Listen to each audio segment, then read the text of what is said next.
மாவட்டம் வானூர் வட்டம் காட்ரம்பாக்கம் கிராமத்தைச் சேர்ந்த தெய்வ திரு தணிகவேல் அவர்களின் 1ஆம் ஆண்டு நினைவஞ்சலியை ஒட்டி ஊராட்சி மன்ற தலைவர் திரு வில்வமணி அவர்களின் தலைமையில் மாபெரும் இரத்த தான முகாம் நடைபெற்றது. இம்முகாமில் கலந்து கொண்ட தலைவர் வில்வமணி அவர்கள் இரத்த தான தேவையை பற்றி சிறப்புரையாற்றினார். இந்த முகாம் ஒரு தம்பி எங்கள் அண்ணன் பையன் இறந்துட்டான். அந்த இறந்த இதுக்காக தான் இந்த முகாமை பசங்க தம்பிகள்லாம் ஏற்பாடு பண்ணாங்க. எனக்கு எப்படின்னு கேட்டிங்கன்னா, நான் எந்த விஷயமா இருந்தாலும் அதை கொஞ்சம் கான்ஃபிடென்ட்டாக எடுத்துருவேன்.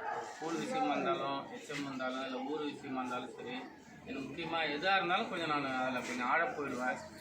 இந்த மாதிரி விஷயத்தில் நான் சின்ன வயசில் ஒரு 3-4 தடவை நான் கொடுத்துருக்குறேன். இந்த மருத்துவ முகாம் ஜிஹெச்சில் அதுக்கு ஒரு சர்டிஃபிகேட்டை நான் வாங்கி வச்சுருக்கேன். ஸ்கூல் சர்டிஃபிகேட்டே நான் வாங்கி வச்சுருக்கிறேன், ஒன்றும் வச்சுருக்கிறேன். நிறைய இதுக்கு நான் கொடுத்துருக்குறேன். எனக்கு போக பாசிட்டிவ்.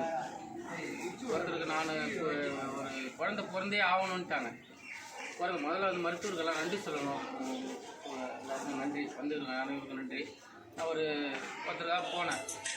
அவர் என்ன பண்ணிட்டார், குழந்தை பிறக்கணும் அப்படின்றதுக்காக இன்னொருத்தரை கூட்டின்னு போகிறார். இன்னொருத்தர் கூட நான் சும்மா போகிறேன். சும்மா போனோடனே அவங்க குழந்தை பிறக்கணும்னா ஜன்னலை பிடிச்சின்னு ஜிஹெச்சில் அழுகுறாங்க. அவர் என் நண்பர் தான், இருந்தாலும் அவருக்கு கூட நானும் போகிறேன். இப்போ ஜன்னலை பிடிச்சின்னு அழுகுறாங்க. ரத்தம் கொடுத்தா தான் ஆப்ரேஷன் பண்ண முடியும், 2வது குழந்தை பிறக்கணும் அப்படின்னு சொல்கிறாங்க. என் கூட தண்ணி சாப்பிட்டுருக்கிறார். அவருக்கு எடுக்க முடியாது அப்படின்னு சொல்லிட்டாங்க. எடுக்க முடியாதுன்னா நான் தரேன் அப்படின்னு சொல்லி நான் கொடுத்து நான் முடிச்சுட்டு வந்துட்டேன். முடிச்சு அந்த பையன் நல்ல மாதிரியாக போகிறதா அவன் பசுபதினு பேர் கூட வச்சார். பேர் வச்சார். எனக்கு நெருங்கிய நண்பர். இருந்தாலும் அதில் ஒரு ஈடுபாடு ஒன்று இருந்தது. அதை நான் உங்கள்கிட்ட சொல்ல முடியாது. இது இருந்தாலும் நான் பண்ணிட்டேன். அதே போல் அதுக்கு முன்னாடி ஒரு 2-3 தடவை நான் யதார்த்தமாக போனேன். அப்போ ஜிஹெச்சில் ரத்தம் கொடுத்துருக்குறேன். இங்கே ஒரு தடவை இங்கே ஜிப்பர்லேயே எங்கேயோ ஒரு தடவை கொடுத்துக்கிறேன். அதான் அதுமாதிரி நிறைய பேர் நம்ம பசங்களுக்கு சொல்லி இது மாதிரி கொடுக்கணும், இந்த மாதிரிலாம் பண்ணணும், பொது வாழ்க்கைக்கு இது மாதிரிலாம் வரணும். எவ்வளோ கஷ்டப்படுறாங்க. இப்போ ஹாஸ்பிட்டலுக்கெல்லாம் போனீங்கன்னா யாருக்கு என்ன இருக்குது, என்ன போகுதுன்னே தெரியல. அந்த அளவுக்கெல்லாம் வியாதி வந்துடுது, நோய் வந்துடுது, கட்டுப்படுத்த முடியல. பிளட்டு அவசியம். எப்படி ஒரு அன்னதானம் பண்ணுறாங்களோ, எப்படி கண் தானம் பண்ணுறோமோ, அதை போல் ரத்த தானம். இது 3 நம்ம முக்கியம். நம்ம இறந்தால் கூட இந்த உலகத்தை நம்ம கண்ணாவது பார்க்கணுன்றதுக்காக நம்ம இறந்து போன கண்ணை என்ன வச்சு போயிட்டு போகிறோம்லாம் போய்ச்சிட்டு போகிறோம். அது என்ன பண்ண போகுது, அதை எடுத்து இந்த உலகம் எப்படி இருக்குதுன்றதை நம்ம கண்ணாவது பார்க்கும். அதுக்காக தான் அந்த கண் தானம் பண்ணுறது. ரத்த தானம் ஒரு உயிரை காபந்து பண்ணுறது தான் அந்த ரத்த தானம் கொடுக்குறோம். சிறப்பாக நடத்தணும். இதே போல் எல்லாருக்கும் ஒரு அவேர்னஸ் கொடுத்து திருப்பி அம்மா கேட்டுக்கொண்டதுக்கு இணங்க திருப்பி இதே போல் எல்லாருக்கும் ஒட்டுமொத்தமாக நம்ம இளைஞர்லாம் கூட்டு பேசி எப்படி பார்த்தாலும் ஒரு 1000-500 இளைஞர் இருப்போம். நம்ம பசங்க இருப்பீங்க. எல்லோரும் கூட்டு வச்சு இன்னொரு தடவை அந்த கேம்பை சிறப்பாக நடத்தி முடிக்கணும். நன்றி. வாய்ப்பு இளைஞர்கள் சார்பாக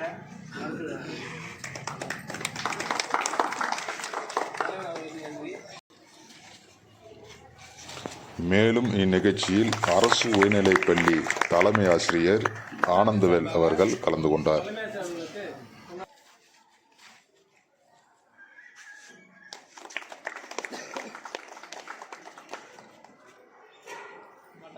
இரத்த தான முகாமுடைய முக்கியத்துவத்தை பற்றி இப்போ நான் பேசுறது நல்லா இருக்காது.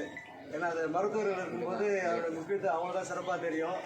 அதனுடைய தேவை ஏற்படும் போது கிடைக்காத சூழ்நிலை, அந்த சூழ்நிலை அவங்க மேற்கொள்ளக்கூடிய பிரச்சனைகள், சிக்கல்கள் எல்லாமே அவங்களுக்கு தெளிவாக தெரியும். இப்போ இது மாதிரி இரத்த தான முகாம் நடத்தி அதனுடைய பலன் என்ன என்பதை அவர்கள் அறிவார்கள். அவர்கள் அதை பற்றி கூறியிருக்காங்க. இது முன் ஏற்பாடு செய்த தலைவர் அவர்களையும் தலைவர் சார்ந்தவர்களையும் இரத்த தான முகாமை இரத்த தானம் செய்ய மனமுவந்து வருகை தந்துள்ள உங்கள் அனைவரையும் பள்ளியின் சார்பாக பாராட்டி பள்ளியின் சார்பாக வாழ்த்துக்களை தெரிவித்து விடைபெறுகிறேன். நன்றி. இந்த மாபெரும் இரத்த தான முகாமை நடத்தி தந்த கிளியனூர் ஆரம்ப துணை சுகாதார நிலைய மருத்துவர்கள் doctor Jayaprakash, doctor Bharathi, doctor Subbulakshmi இவர்கள் கலந்து கொண்டு இரத்தத்தின் தேவை மற்றும் அதன் அவசியத்தை பற்றியும் எடுத்துரைத்தார்கள். காட்ரம்பாக்கம் இளைஞர்களைப் போல ஒவ்வொரு வருடமும் இரத்த தானம் செய்ய மற்ற இளைஞர்களும் முன்வர வேண்டும் என புகழாரம் பேசினார். முன்ன மாதிரி இல்லை. ஆனால் ஆக்சுவலாக நிறைய குரூப்பில் நீங்களே இருப்பீங்கன்னு நினைக்கிறேன். அங்கங்கே அந்தந்த ஊரில் இருக்கிறவங்க எமர்ஜென்சினா உடனே கிடைக்கிற மாதிரி இப்போ வந்து ஏற்பாடெல்லாம் பண்ணியிருக்கீங்க. அது இல்லாமல் இந்த மாதிரி கேம்ப் நடத்துறது வந்து எங்களுக்கு ரொம்ப உபயோகமாக இருக்கும். ஏன்னா பிளட் இல்லை நீங்கள் வந்து கேட்குறப்ப எங்களுக்கு அந்த ஸ்டாக் மெயின்டைன் பண்ண முடியலன்னா அவசரத்துக்கு எங்களுக்கும் கொடுக்கறதுக்கு இல்லைன்னு சொல்ல முடியாது. எங்களால் ஏதோ ஒரு ஏற்பாடு பண்ணி தான் நாங்களும் கொடுக்குறோம். எங்களுக்கு ரெகுலராக இந்த மாதிரி கேம்ப் ரெடி பண்ணி கொடுத்தீங்கன்னா எங்களுக்கு வந்து கொஞ்சம் எங்கள் வேலையை செய்யறதுக்கு கொஞ்சம் ஈஸியாக இருக்கும்னு நினைக்கிறேன். பிளட் இல்லாமல் நிறைய பேர்னா பொதுவாக வந்து மாசமாக இருக்கிறவங்க தான் பாதிக்கப்படுறாங்க. எல்லாமே ரத்தம் ஏற்றுற மாதிரியான நிலைமைக்கே தான் இருக்கிறாங்க. அப்படி பார்க்கும்போது சராசரியாக எங்கள் ஜிஹெச்சில் மட்டும் வந்து திண்டிவனத்தில் இந்த ஏரியா ஃபுல்லும் இங்கே இருக்கிறவங்க, அதே மாதிரி செஞ்சி சத்தியமங்கலம் வரைக்கும் இருக்கிற எல்லாருமே ரெஃபர் ஆகி வராங்க திண்டிவனத்துக்கு. ஒரு மாதத்துக்கு 600-700 டெலிவரி ஆகும். அதில் முக்கால்வாசி 500 பேருக்கு பிளட்டு ஏற்றுற மாதிரியான நிலமையில தான் இருக்கிறாங்க. அப்படின்னும் போது நான் அதுக்குரிய ஸ்டாக்னா வருஷத்துக்கு ஒரு 2000-3000 யூனிட் நாங்கள் கலெக்ட் பண்ணுற மாதிரி இருக்குது. இப்போதைக்கு நாங்கள் எவ்வளோ கலெக்ட் பண்ணுறோன்னா 1500 அந்த ரேஞ்சில் தான் இருக்கோம். மற்றதெல்லாம் தேவையானப்போ ஒன்று கொடுத்தீங்கன்னா ஒன்று கொடுக்குறோன்ற மாதிரி சொல்லக்கூடிய நிலைமைக்கு நாங்கள் தள்ளப்படுறோம். அதில் பிரச்சனையெல்லாம் வருது, நிறைய ஃபேஸ் பண்ணுறோம். அதெல்லாம் இருக்கக்கூடாதுன்னா இந்த மாதிரி நீங்கள் இருக்கிறவங்க இன்னும் கொஞ்சம் கூட இருக்கிறவங்க இந்த மாதிரி இருக்கிறவங்களுக்கெல்லாம் கொஞ்சம் நீங்கள் போயிட்டு இந்த மாதிரி ரத்தம் கொடுத்தா நல்லது. உடம்புல நமக்கு எந்த பாதிப்பும் வரப்போகிறதில்ல. ரத்தம் கொடுக்கறதுனால நல்லது தான் நடக்க போகுது. அதனால் வந்து நீங்கள் எல்லோரும் ஒன்றா கொஞ்சம் கூடி இன்னும் கொஞ்சம் பிளட் டொனேஷனுக்கு ப்ரமோட் பண்ணிங்கன்னா இன்னும் நல்லாயிருக்கும்னு நினைக்கிறேன். அது இல்லாமல் இந்த மாதிரி இது வந்து போன வருஷமும் எங்களுக்கு நீங்கள் கொடுத்தீங்கன்னு நினைக்கிறேன் நான் இந்த கேம்ப்பு. அதே மாதிரி வருஷம் எங்களுக்கு வந்து கேம்ப் பண்ணி கொடுத்தீங்கன்னா ரொம்ப நல்லாயிருக்கும்னு நினைக்கிறேன். கேம்ப் ரெடி பண்ணி கொடுத்த இவங்களுக்கு ஸ்கூலு ஹெட் மாஸ்டருக்கு, அப்புறம் எங்கள் பிளாக்கு கிளினூர் பிளாக்கு எல்லாருக்கும் வந்து நன்றி. ஊராட்சி தலைவர் ரெகுலராக கேம்ப்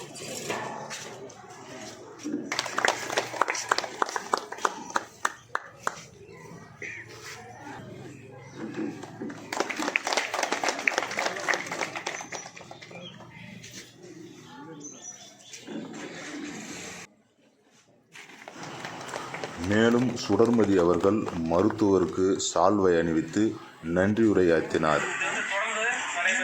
என்கிட்ட வந்து வீணா அவங்க இப்போ தம்பி தான் வந்து பேசுகிறாங்க.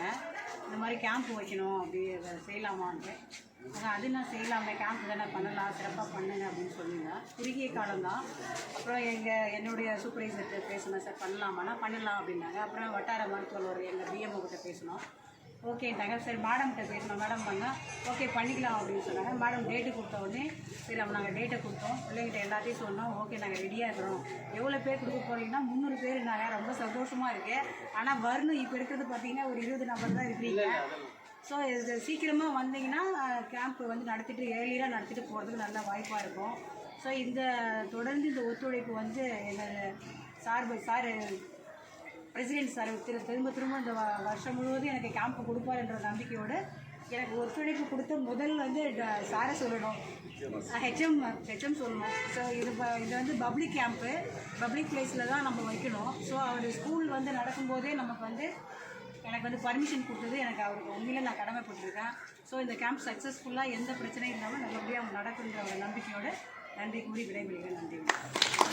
மேலும் இந்நிகழ்ச்சியில் சுகாதார மேற்பார்வையாளர் இ. ராமலிங்கம், என். Selvamurugan, A. Sudar, S. Ravi, T. Sakthivel, L. Suresh, Kattrambakkam ஊராட்சி செயலர் வி. புவனா, ஊராட்சி மன்ற துணைத் தலைவர் சந்திரன், வார்டு உறுப்பினர் சக்திவேல், விமலா வெங்கடேசன், விஜயலட்சுமி கலைமணி, விஜயகுமாரி, செல்வம், கிளை செயலாளர் பி. ஏழுமலை மற்றும் கிராம இளைஞர்கள் 200க்கும் இரத்த தானம் செய்தனர். பொன் தாமரை செய்திகளுக்காக நீலவண்ணன்.